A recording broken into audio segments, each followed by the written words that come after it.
Hello, নমস্কার। কি অবস্থা সবার? তো আজকে আমি গত কয়েকদিন আগের গল্প করছি। আমরা গিয়েছিলাম ন্যানজিং মিউজিয়াম ঘুরতে। সকালবেলা উঠে একটু রান্নাবান্না করে নিয়েছি।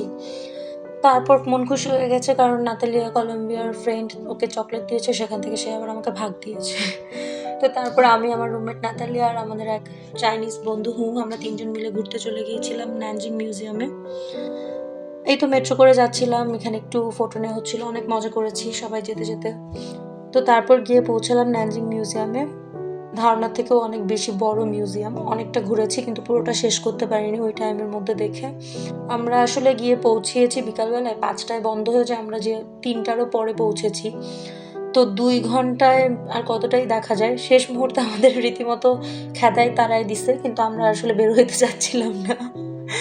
তো এখানে হচ্ছে একদম মানে চীনের যে ডাইনেস্টিগুলো আছে সেই সময়কার ব্যবহার্য জিনিসপত্র রাখা ছিল। আর এটা একদমই ওই সময় মানুষজনকে কিভাবে কবর দেওয়া হতো এবং কবরে যে ব্যক্তিকে মানে মৃত ব্যক্তি তার বিভিন্ন ব্যবহার্য জিনিসপত্র রাখা হতো।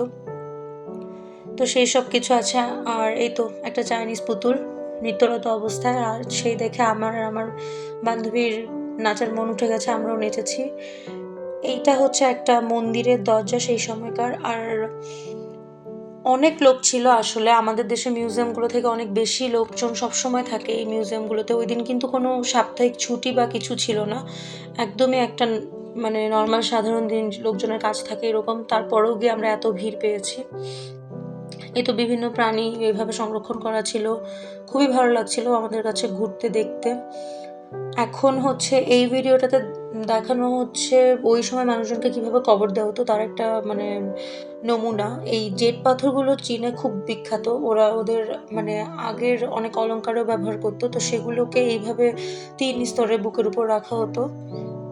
তারপর সেই সময় লোকে কীরকম জামাকাপড় পরতো, কীরকম বাসনপত্র ছিল, আমার খুবই ভাল লাগছিল এগুলো দেখে। আর চীনে সবসময় সোনা ব্যবহারের একটা প্রাধান্য দেখেছি আমি সব মিউজিয়ামগুলোতে গিয়ে। তো এখানে এই সোনার বিভিন্ন পাতের ডিজাইন, তখনকার সিটিটার ম্যাপ কীরকম ছিল, মানে এই ন্যানজিং শহরটা তখন কেমন ছিল, আর বিভিন্ন রকমের চীনামাটির পাত্র, আর যানবাহন সেই সময় কীরকম যানবাহন ছিল সেগুলোর মডেল।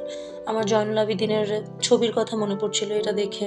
কিছুটা মিল পাওয়া যায়। আর সবশেষে ওখান থেকে বের হয়ে আমরা পেয়েছিলাম ন্যানজিংয়ের স্ট্রিট ফুড। তো এই হালকা মিষ্টি ফুলের গন্ধওয়ালা কেকগুলো দারুণ খেতে। Bye bye.